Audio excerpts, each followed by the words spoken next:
Assalamualaikum warahmatullahi wabarakatuh. Berjumpa lagi dengan channel Kolam Santri, sebuah channel yang mungkin bisa menjadi sarana untuk thalabul ilmi. Baik, dalam video kali ini kita sedang mengkaji kajian kitab kuning. Kita sedang membaca sebuah berita bahwa salah satu ormas Islam terbesar di Indonesia, yakni Muhammadiyah, menginstruksikan untuk mengganti ibadah kurban pada hari raya kurban pada tahun ini diganti dengan uang saja.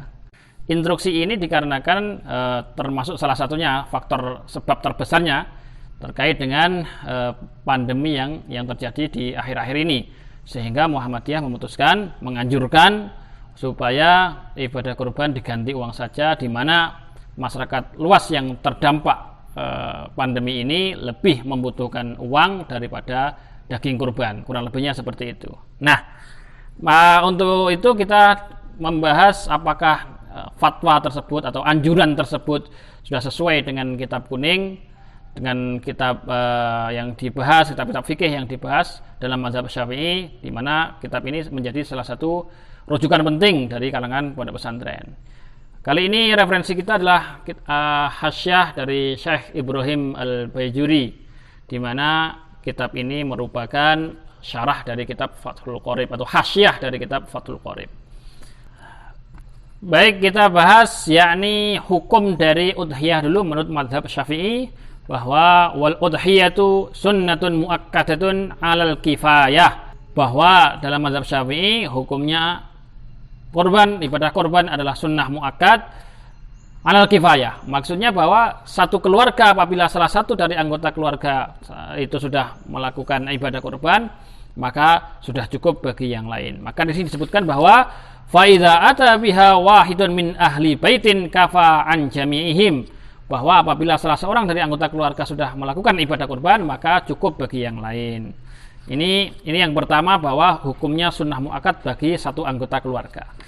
Kemudian yang kedua, kapan ibadah kurban ini disunnahkan? Bahwa di sini disebutkan bahwa wa awwalu talabiha kana fis sanati tsaniyati minal hijrah, bahwa dalam di sini dijelaskan dalam kitab Fathul Qorib atau hasyiahnya, yakni hasyiah Ibrahim Al-Bajuri, disebutkan bahwa disunnahkan ibadah kurban pada tahun 2 Hijrah. Disunnahkan ini berdasar pada ayat fasholli li rabbika wanhar, bahwa Allah perintahkan untuk sholat, wanhar kemudian perintahkan untuk menyembelih, untuk berkurban. Nah, disinilah kita pentingnya untuk pembahasan bahwa ibadah kurban disunnahkan pada tahun kedua Hijrah, di mana pada tahun kedua Hijrah ini, karena di awal-awal terjadi hijrah, secara ekonomi masyarakat Madinah juga belum tertata. Nah, maka kita sering mendengar bahwa Sayyidina Abu Hurairah, beliau ini seringkali kelaparan. Beliau bahkan menceritakan bahwa kadang-kadang beliau pingsan, kemudian oleh para sahabat yang lain dikira kena penyakit ayan. Akhirnya beliau terbangun, beliau mengatakan bahwa pingsan beliau ini tidak karena ayan, tetapi karena memang saking laparnya. Jadi kadang-kadang kita juga tahu cerita mengenai Ashabus Suffah, di mana beliau ini tamu-tamu yang datang ke Madinah. Beliau tidak punya keluarga, ingin belajar Islam, tinggalnya di serambi Masjid Nabawi. Kemudian secara finansial tentu saja membutuhkan bantuan sebenarnya.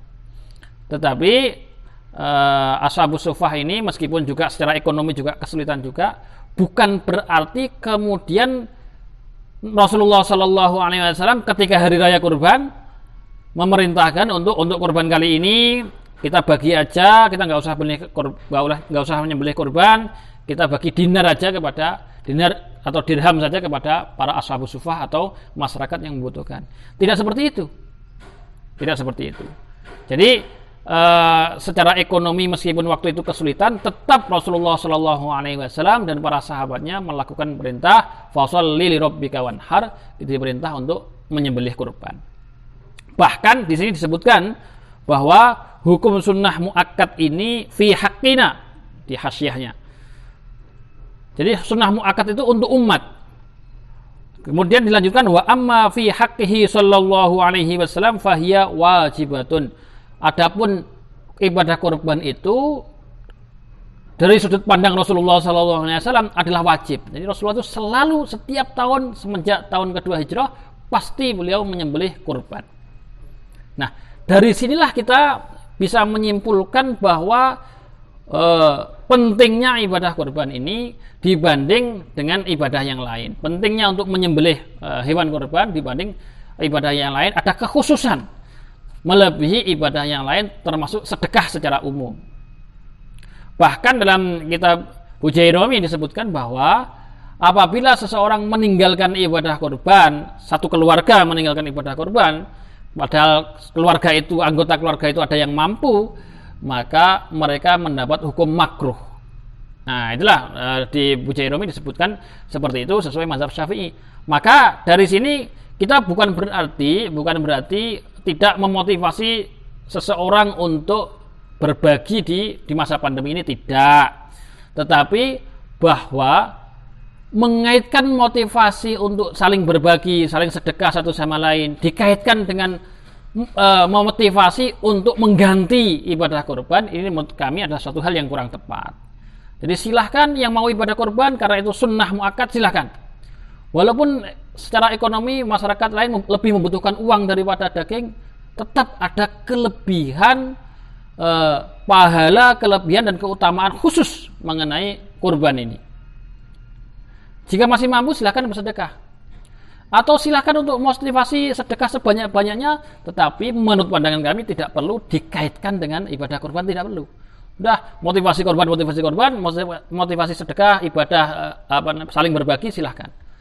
Tetapi tidak perlu kemudian membuat pernyataan yang mengganti ibadah kurban diganti dengan sedekah, diganti dengan uang. Ini adalah suatu hal yang dari sudut pandang Fathul Qorib, dari sudut pandang Hasyiah Bujairomi, dari sudut pandang secara ekonomi masyarakat di Madinah waktu awal-awal hijrah dulu juga sebenarnya membutuhkan uang, itu pun juga tetap Rasulullah SAW mengajarkan kita, menganjurkan kita, memotivasi kita untuk terus melaksanakan ibadah kurban. Jadi kami kira itu video kali ini, kami tidak bermaksud membantah, kami tidak maksud mendiskreditkan atau meremehkan fatwa yang atau anjuran yang sudah dikeluarkan Muhammadiyah, tidak, tapi kami hanya menyampaikan bahwa sesuai apa yang kami pelajari adalah seperti itu. Jika teman-teman perlu ada diskusi lebih lanjut, silakan diskusi di kolom komentar.